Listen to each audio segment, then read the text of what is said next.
I knew something was wrong the moment she refused to meet my eyes. It was subtle, too subtle for anyone else to catch, but I had learned to read the micro twitches in her face, the way a doctor reads a failing heartbeat. Her smile stayed in place, practiced and polished, but her jaw tightened for half a second when she saw me walking toward her. That was the first crack. The second came when her phone lit up, screen angled carefully away from me, and her breath caught. Not in fear, not even in guilt, in anticipation. She pretended not to notice the glow, pretended not to care, pretended I was just another guest wandering into her well-curated celebration. But I saw her thumb slide over the lock button too fast, too eager. I saw her shoulders relax only when the screen died. I saw everything she thought she hid behind that rehearsed elegance. Then came the look, that quiet, warning look, the one that told me, without words, that I wasn't supposed to be here, not beside her, not tonight, not in her orbit. But I still walked toward her because I was tired of pretending I didn't feel the fracture widening between us, tired of being the polite man who stayed in the shadows of his own marriage. I reached her side. I placed a hand on the back of her chair, and she leaned in, so close her perfume stung my throat, and whispered, "Not here. Go sit in the guest section." A pause, a breath, a quiet, deliberate cut. I froze. Not because I didn't expect it, but because she finally said it out loud. Then she turned her face, lips curving in a way they never curved for me, and said to the man behind me, "You deserve this seat more." He smirked, walked past me, sat beside her like he'd been rehearsing it for months. Her family laughed. Mine stayed silent.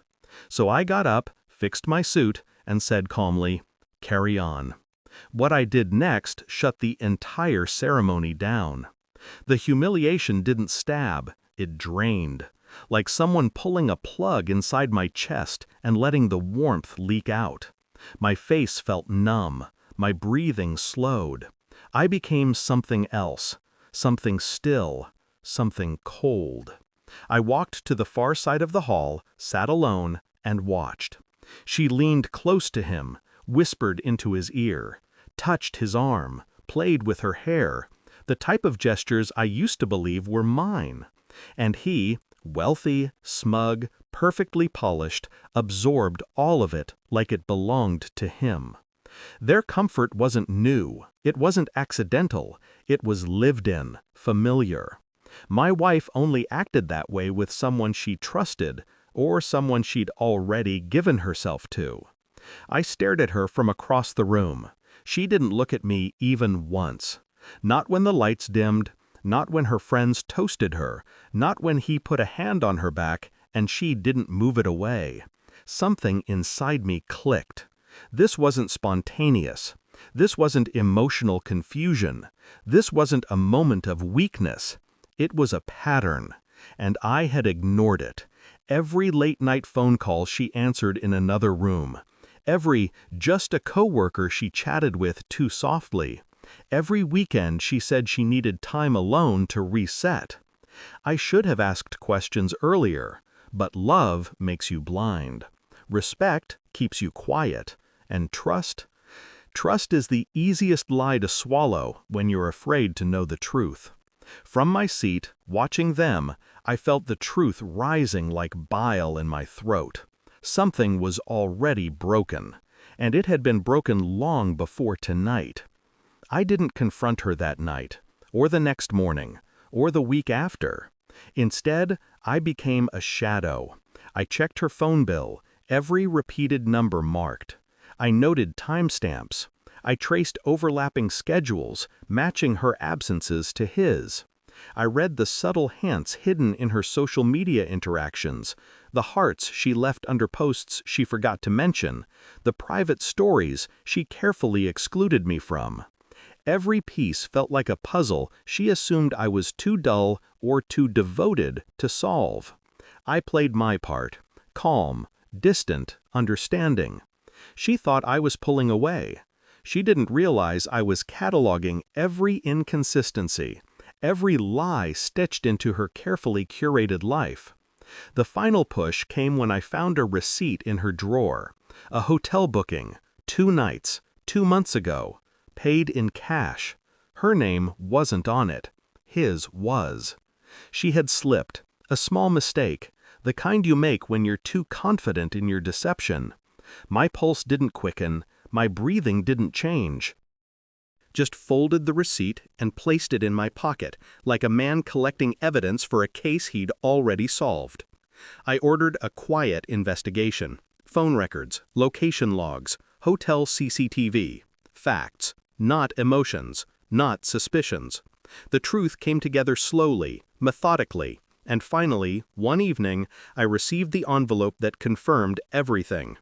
I didn't open it immediately. I made tea, sat by the window, listened to the distant traffic like it belonged to another world. Then I slid a finger under the seal. Photos, dates, screenshots, video stills. Her hand in his. Her entering a hotel suite. Her leaving in his shirt. Her smiling in a way she hadn't smiled for me in years. I wasn't surprised. I was relieved. There's a grief that comes from not knowing, and a colder, sharper grief that comes from certainty. But beneath both, there is clarity. That night, I walked into our bedroom. She looked up from her phone, startled. I placed the envelope beside her. No words, no emotion. She opened it, and her face collapsed. She whispered my name. Once. Twice. I didn't answer. I just watched her realize that the man she thought was blind had been seeing everything. The next morning was her birthday party, the one where she humiliated me publicly, thinking I wouldn't dare disrupt her perfect image. She didn't know I already had, because while she posed for photos, while her ex sat beside her, while her family laughed, the venue manager walked to the stage, and in front of everyone, friends, colleagues, relatives, her affair photos appeared on the massive LED screen. Gasps. Silence. Then a slow, suffocating horror spreading across the room. She stood, shaking. He froze, pale. Her mother covered her mouth. Her father looked away. And me? I simply straightened my suit and said, "Carry on." Then I walked out. I didn't need to shout, didn't need revenge drenched in fire. The truth was enough, displayed where she cared about reputation the most. I didn't look back as I left the hall. The night air felt cleaner, sharper, almost peaceful. People crave closure. They crave explanations, apologies, tidy endings. But betrayal teaches you something different. Some things don't end clean. Some people don't deserve tears. And some truths are better when revealed in silence. As I walked to my car, I felt the weight lift, not suddenly, but slowly, like ice thawing in my chest. I had lost a marriage, but she had lost everything else. And the final thought that settled in my mind was simple, cold, and absolute. Some ruins are meant to be walked away from.